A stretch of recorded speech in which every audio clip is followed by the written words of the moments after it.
Antarctica बर्फ से बढ़ा हुआ इतना बड़ा कॉन्टिनेंट है जिस पर 5 किलोमीटर की गहराई तक सिर्फ बर्फ ही बर्फ है। इतनी ज्यादा बर्फ और वो भी 1.5 करोड़ किलोमीटर तक फैली हुई, यानी अंटार्कटिका का साइज अमेरिका से भी काफी ज्यादा बड़ा है। भले ही जून जुलाई की गर्मियों का मौसम हो, लेकिन अंटार्कटिका का तापमान पूरा साल -50 डिग्री सेंटीग्रेड से -90 डिग्री सेंटीग्रेड रहता है। इस शदीद तरीन ठंड की वजह से ही यहाँ जिंदगी की उम्मीद बहुत ही कम है, लेकिन उसके बावजूद भी पूरे अंटार्कटिका में 400 से भी ज्यादा लेक्स डिस्कवर हो चुकी हैं, जो बर्फ की लेयर के नीचे छुपी हुई हैं। नाजरीन, अंटार्कटिका में ना ही कोई टाइम जोन फॉलो होता है और ना ही यहाँ किसी कंट्री का कब्जा है। हालांकि पूरे अंटार्कटिका में सिर्फ 2 ATM मशीन्स लगी हुई हैं। कई लोगों का मानना है कि अंटार्कटिका की बर्फ के नीचे कई राज पोशीदा हैं। कुछ का तो ये भी मानना है कि बर्फ से ढके हुए इस मिस्टीरियस कॉन्टिनेंट के नीचे एक अलग ही दुनिया बसती है, जहाँ एलियंस का राज है। लेकिन रिसर्चर्स और आर्कियोलॉजिस्ट इस मिस्टीरियस कॉन्टिनेंट के पोशीदा राजों को फाश करने के लिए दिन रात मेहनत कर रहे हैं। इन्होंने यहाँ चंद ऐसी चीजें भी तलाश की है जिनको देखकर साइंस भी हैरान रह जाती है। और आज आप देखेंगे अंटार्कटिका की बर्फ के अंदर से मिलने वाली चंद हैरत अंगेज चीजें। तो आइए शुरू करते हैं। नंबर 8, 2009 में एक डिस्कवरी ने रिसर्चर्स के रोंगटे खड़े कर दिए जब अंटार्कटिका की बर्फ के अंदर से एक बिल्ली का ढांचा मिला। इसमें हैरान करने वाली बात ये नहीं थी कि ये ढांचा बिल्ली का है, बल्कि हैरान करने वाली बात ये थी कि ये जिस बिल्ली का ढांचा था वो आम बिल्ली नहीं बल्कि अंडे देने वाली बिल्ली थी। जब रिसर्च लैब्स में इस अजीब बिल्ली के ढांचे पर मजीद तहकीक की गई तो मालूम पड़ा कि ये जानवर कम से कम भी 2 करोड़ 50 लाख साल पहले धरती पर पाया जाता था। 2014 अंटार्कटिका में आर्कियोलॉजिस्ट को इंतहाई हैरान कर देने वाली इंसानी खोपड़ियां मिली। पहली हैरानी की बात ये थी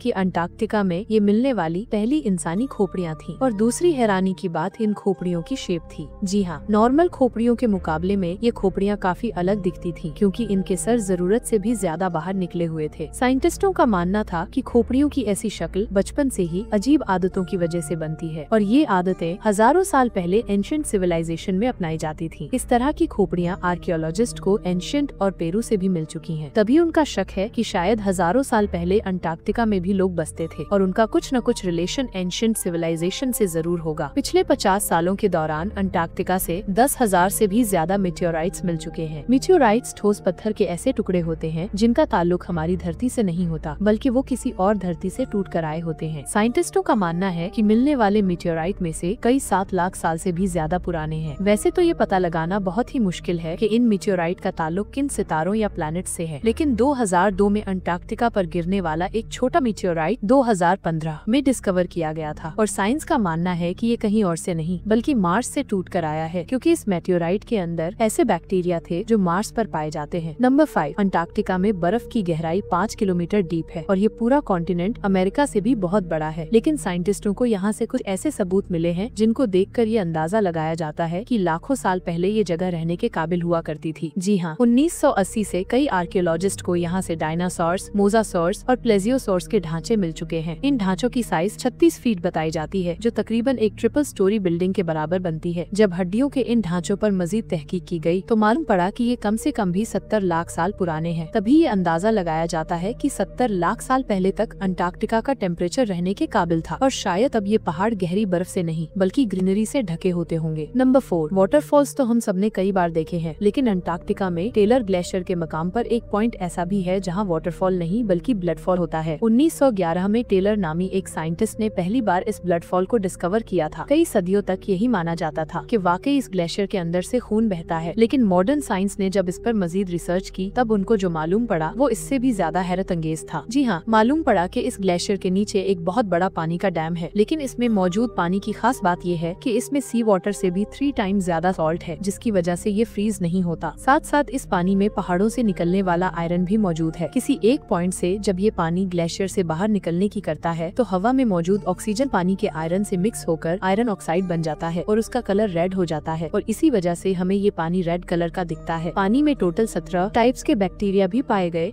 जिनको जिंदा रहने के लिए ऑक्सीजन और सनलाइट की भी जरूरत नहीं होती। एक्सपर्ट्स का मानना है कि ये बैक्टीरिया की ऐसी किस्म है जो ऐसे प्लैनेट्स पर पाई जाती है जहाँ पर ऑक्सीजन और सनलाइट का नामो निशान तक नहीं होता। लेकिन ये बैक्टीरिया हमारी धरती पर कैसे आए, ये राज अभी भी पोशीदा है। नंबर 2, हालांकि पूरा अंटार्कटिका बर्फ से भरा हुआ कॉन्टिनेंट है, ये देखकर सबको यही लगेगा कि यहाँ पानी की कमी होना मुमकिन नहीं है। लेकिन आपको ये जानकर हैरत होगी कि हमारी धरती पर अगर कोई सबसे ज्यादा खुश्क यानी ड्राई जगह है तो वो भी अंटार्कटिका अंटार्कटिका में ही मौजूद है। ये ड्राई वैली अंटार्कटिका में ही डिस्कवर की गई थी, जहाँ पर पिछले 20 लाख सालों से एक मर्तबा भी बारिश नहीं पड़ी, क्योंकि इस ड्राई वैली में तेज तरीन हवाओं का राज है, जिनकी स्पीड 320 किलोमीटर पर आवर तक जाती है। इसी वजह से साइंटिस्टों का मानना है कि तेज हवाओं की वजह से यहाँ मौजूद पानी का कतरा कतरा एवपोरेट हो चुका है। आपको ये भी बताते चले कि अर्थ के तमाम एटमॉस्फेयर्स में से इस ड्राई वैली का एटमॉस्फेयर लाखों किलोमीटर दूर मार्स से काफी मिलता जुलता है। इसी वजह से नासा ने अपना वाइकिंग रोबोट मार्स पर भेजने से पहले अंटार्कटिका की ड्राई वैली में टेस्ट किया था। और अब नंबर 1, आर्कियोलॉजिस्ट की एक टीम को अंटार्कटिका की बर्फ के अंदर 1100 फीट की गहराई से एक इंतहाई खौफनाक मखलूक का ढांचा मिला। ये पता लगाने के लिए कि ये ढांचा कौन से जानवर का है, कई एक्सपेरिमेंट्स किए गए, लेकिन हैरत अंगेज तौर पे इसका स्ट्रक्चर किसी भी जानवर से मैच ना हो सका। इस खौफनाक ढांचे की लंबाई 8 फीट बताई जाती है, जिसकी हड्डियां बॉडी से निकली हुई हैं। कई सालों की मेहनत के बाद भी आज तक ये पता नहीं लगाया जा सका कि ये जानवर कौन सा था और आखिर इस धरती पे आया कहां से था।